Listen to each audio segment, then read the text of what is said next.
کوئٹہ کل اور آج خوابوں کے دریچے سے از نعیم بیگ۔ کوئٹہ کے بارے میں کہتے ہیں کہ جس نے ایک بار کوئٹہ کا پانی پی لیا وہ وہاں دوبارہ ضرور جاتا ہے۔ ہمارے والد 1957-58 میں پہلی بار سینے کے علاج کے خاطر لاہور سے کوئٹہ گئے۔ سینیٹوریم نے طویل علاج کے لیے چند برس روک لیا۔ تب ہم بھائیوں نے وہیں یٹ روڈ اسکول میں پڑھا۔ تفصیل الگ سے رقم کروں گا۔ والدہ بتاتی ہیں کہ انہی دنوں والد نے طے کر لیا تھا کہ ریٹائرمنٹ کے بعد اسی پرسکون جگہ پر رہوں گا، اور وہی ہوا۔ 1968 میں وہ پری میچور ریٹائرمنٹ لے کر دوبارہ کوئٹہ سیٹل ہو گئے۔ اس بار میں فرسٹ ایئر کا اسٹوڈنٹ تھا، اور یوں کوئٹہ کو شعوری حالت میں دیکھنے کا پہلی بار موقع ملا۔ شہر کیا تھا، امن و سکون کا گہوارہ تھا۔ زندگی اس قدر لطیف تھی کہ پرندے بھی سہل پرواز کرتے اور چاند کو ڈوبنے کا سہارا درکار تھا۔ میں چند روز پہلے معروف اداکار عابد علی پر ایک مضمون لکھنے کے دوران کچھ دیرینہ اور خوابناک یادوں میں کھو گیا۔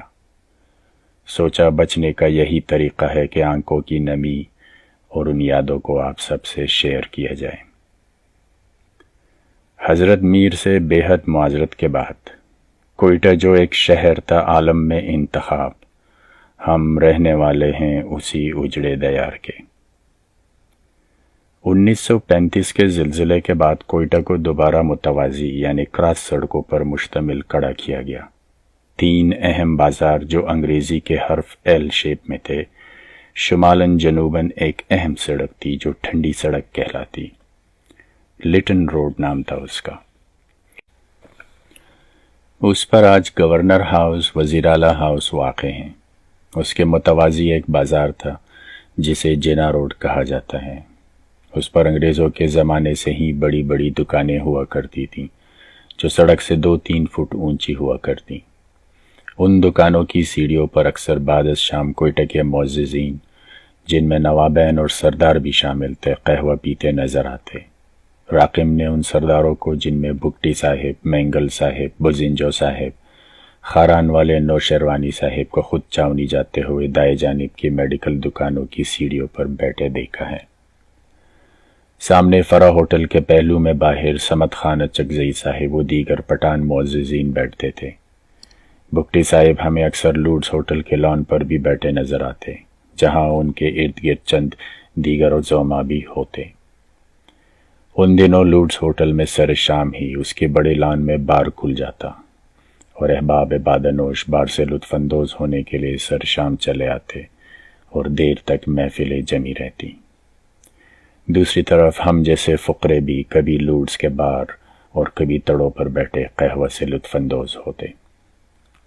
یہ وہ دن تھے جب کوئٹہ چاونی میں عوام کے پیدل چلنے پر کوئی پابندی نہیں تھی۔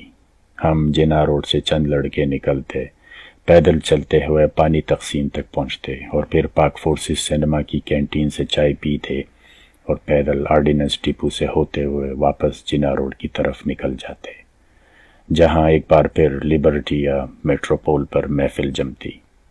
فیس بک پر ایک نامعلوم دوست کوئٹہ کے بارے میں کیا خوب لکھتے ہیں۔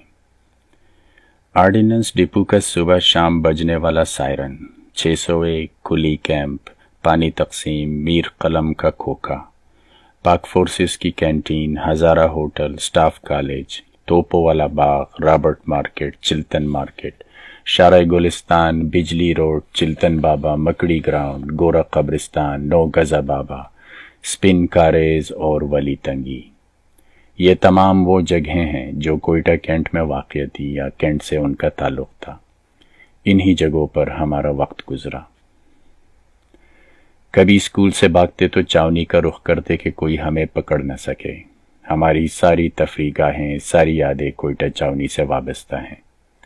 کول مائنز پر کام کرنے والے سواتی بائی ہفتے میں ایک مرتبہ شہر آتے۔ ان کی گہما گہمی، کوئٹہ کے قنداری نان، تاتا بلبلی کے چولے، نمکین روش، سڑکوں کے کنارے توے پر بھونی جانے والی کلیجی کی خوشبو، کھجی والے مٹکے کی کھٹی ترش لسی، پاک فورسز کے پکوڑے، بسم اللہ کے پائے، بلدیا اور سوزا کے پیٹیز، بابو کے تکے، ماما ہوٹل، پرنس روڈ کی چھت، ریگل، امداد اور راحت سینما کے ہنگامے، ٹکٹ نکالنے کے ماہر دوست، سیٹوں پر جھگڑا، والی بال اور فٹ بال کے ٹورنامنٹس، کوئٹہ فش کی مچھلیاں، چلخوزے اور شنے کی ریڑیاں، رواش اور خٹول یعنی جنگلی ٹیولپ، ہنہ روڈ کے جنگلی گلاب، سنجد اور جنگلی چنبیلی، لیونڈر کے کانسی پھولوں سے لدی وادیاں، فائر بریگیڈ کا بوڑھا ہزارہ سٹاف، قلعہ کاسی کے شوخ نوجوان، سریاب کے بسوں کے آوارہ کنڈکٹرز اور چرسی ڈرائیورز،